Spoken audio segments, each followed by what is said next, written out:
একটা মানুষ কতটা নিচু জাতের হলে তার দ্বারা এই কাজগুলো সম্ভব হয়। আগে নিচের ভিডিওটি দেখুন আর এই বিষয় নিয়ে বিস্তারিত আলোচনা করছি। আল্লাহ, এক জায়গায় কাজ কইরা 5 মাসে বেতন পায় নাই, আরেক জায়গায় কাজ কইরা 2 মাসে বেতন পায় নাই।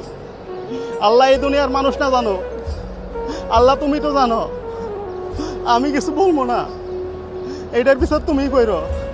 অ্যাকচুয়ালি যে বিষয়টা হলো যে ভাইটা এমন একটা জায়গায় বিচার দিচ্ছে, সত্যিকারের কথা বলতে কি আমার নিজের গায়ের লোম খাড়া দিয়ে উঠছে। একটা মানুষ কতটা কষ্ট পেলে যে সে আল্লাহর ঘরের সামনে দাঁড়িয়ে বলছে, মালিক কেউ যেটা দেখিনি সেটা তুমিই দেখেছো, কিন্তু বিচার তোমার কাছে দিলাম। তো আমার কাছে মেন কথা হলো যে মানুষ কতটা নিকৃষ্ট হতে পারে, যে কতটা জঘন্যতম হতে পারে, যে একটা গরিব মানুষ সে নিজের দেশ ছেড়ে বিবি বাচ্চা ছেড়ে আজ বিদেশে গিয়েছে তাদের মুখে হাসি ফোটাবার জন্য, তাদের হাত মেরে দিচ্ছে।